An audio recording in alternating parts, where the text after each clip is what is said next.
In 1956, Britain tried to invade Egypt. Their military was winning. The operation was going exactly as planned. And then the phone rang. It was America. With one phone call, the British Empire ended. Not in 50 years, not gradually. Right there. That moment. America told Britain, "Stand down, or we'll collapse your economy." Britain had no choice. They obeyed, and the entire world watched Britain, the greatest empire on earth, back down like a scolded child. That was the moment everyone knew. Britain doesn't run the world anymore. America does. Here's the terrifying part. America is about to get that same phone call, and some people think they already did. Britain went from ruling a quarter of the planet to being just another country in about 50 years. Most British people didn't even realize it was happening until it was over. And here's what nobody talks about. America is following the exact same script, the same patterns, the same mistakes, even the same timeline. I'm going to show you 4 moments where Britain and America's stories are identical, 4 warning signs that Britain ignored, 4 signs America is ignoring right now. But first, we need to talk about that phone call, because what happened in 1956 wasn't just about Britain. It was a preview of what happens when empires realize they're not empires anymore. And if you understand that moment, you'll understand what's coming for America. Let me set the scene. It's October 1956. Egypt just nationalized the Suez Canal, one of the most important waterways in the world. Britain and France are furious. That canal is their lifeline to Asia, to oil, to everything. So they invade. With Israel's help, they launch a military operation. And it's working. The Egyptian military is retreating. Victory is days away. Britain thinks they're still a superpower. They think they can still do whatever they want, wherever they want, just like they've done for 200 years. But there's a problem. America doesn't want this war. President Eisenhower is furious, not because he loves Egypt, but because Britain didn't ask permission. Britain acted like they were still in charge, so America makes a phone call. And they tell Britain something very simple. Leave Egypt immediately or we will destroy your economy. We'll dump all the British pounds we're holding. We'll tank your currency. We'll make sure you can't borrow money from anyone. Leave. Now. Britain's Prime Minister has to make a choice. Keep fighting and risk total economic collapse, or obey America and admit to the world that Britain isn't a superpower anymore. He chooses to obey. Within days, British and French troops are withdrawing. The invasion is over. They were winning militarily, but it didn't matter, because America held the real power. Economic power. And here's the thing, everyone was watching. Every country on earth saw Britain back down. They saw who really had the power now. The British Empire didn't end with a war or a revolution. It ended with a phone call and a withdrawal. From that moment on, Britain was just pretending to be a superpower. Everyone knew the truth. Now let me ask you something. Has America gotten that call yet? Have they had their Suez moment, where they tried to flex their power and got smacked down? Afghanistan, maybe? Syria? Or is it still coming? Here's what's crazy. Britain won World War II, total victory, Churchill, the Blitz, defeating the Nazis. Britain was on the winning side of the greatest war in history. But here's what they don't tell you in the history books. That victory broke them. London was in rubble. The treasury was empty. They had borrowed so much money from America to fight the war that they were basically bankrupt. Britain had to ration food until the 1950s. Winners aren't supposed to ration food. They won the war but lost the empire, because the cost of winning was everything they had. Now look at America. 1991, they win the Cold War. The Soviet Union collapses. It's the ultimate victory. America is the last superpower standing. They won. But did they? Because the military spending never stopped. The bases never closed. They went from fighting the Soviets to fighting in the Middle East for 20 years. Iraq, Afghanistan. They're still paying for that victory. They spent trillions of dollars. And what did they get? They left Afghanistan in chaos in 2021. 30 years after winning the Cold War, they're still bleeding money trying to maintain an empire they can't afford.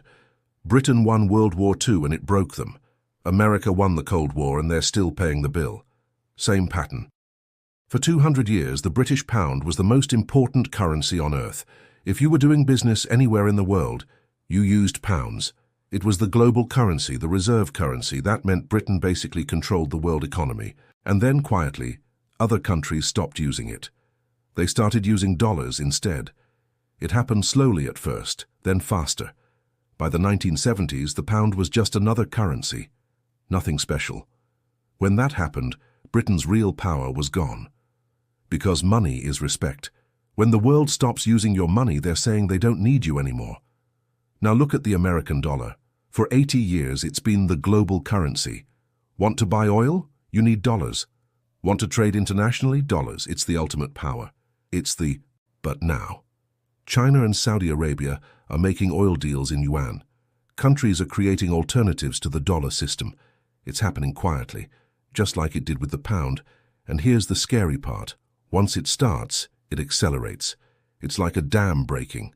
First a crack, then a flood. Britain's pound went from global currency to irrelevant in about 30 years. America left the gold standard in 1971.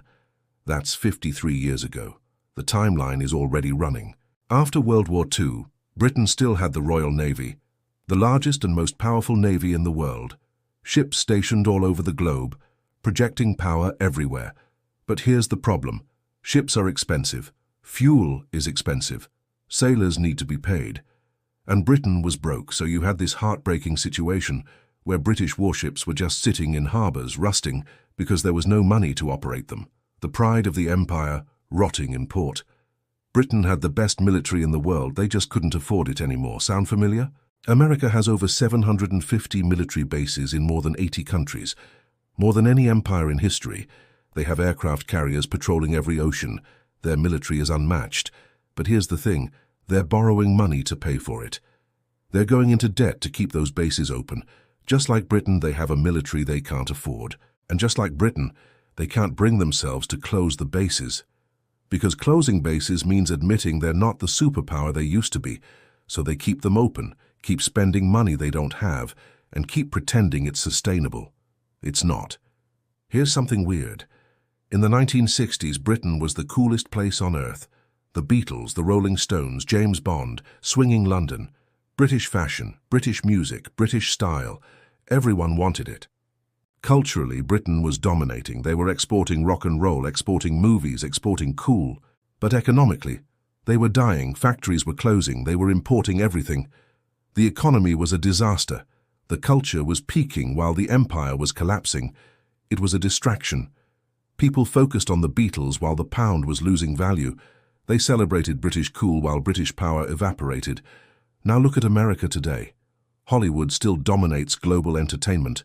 American tech companies run the internet. American music, American brands, American culture, it's everywhere. They're still winning the culture war. But economically, they don't make things anymore. The factories moved to China. They import almost everything. They're a service economy living on borrowed money. Just like 1960s Britain, cultural superpower, economic decline, same distraction. So what happened to Britain after Suez? After they realized they weren't a superpower anymore, they had a choice. They could fight it, keep trying to maintain the empire, keep spending money they didn't have, refuse to accept reality. Or they could let it go, accept that they were going to be a normal country. They chose option 2. And honestly, it was probably smart.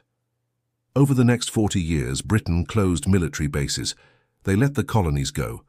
Hong Kong was the last major one, handed back to China in 1997. They focused on their island, built a welfare state and became fine. Not special, not dominant, just fine. A mid-sized country with good healthcare and bad weather. It was humiliating.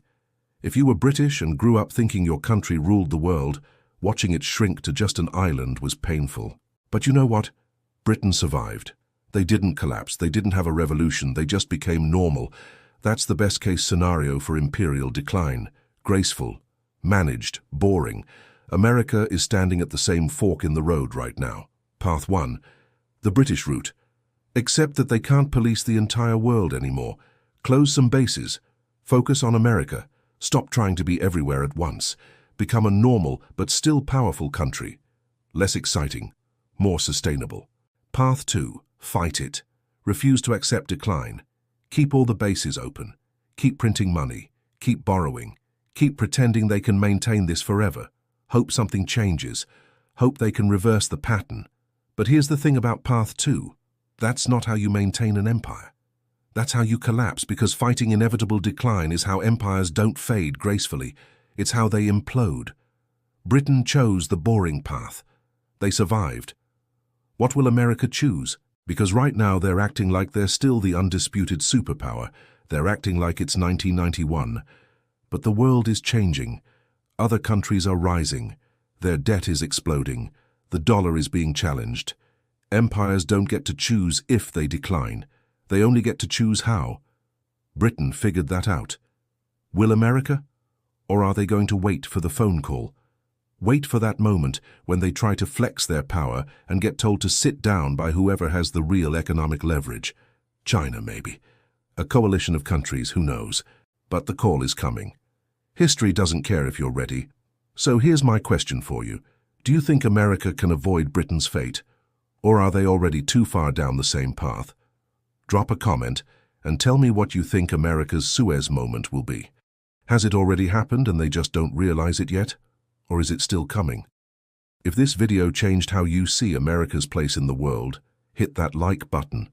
It helps more people discover these patterns. And if you want more videos that connect historical patterns to what's happening right now, subscribe and hit the bell. Thanks for watching. And remember, Britain thought they were different too. Britain thought they were eternal, until they weren't. History doesn't repeat, but it rhymes, and right now America is reciting Britain's poem, word for word.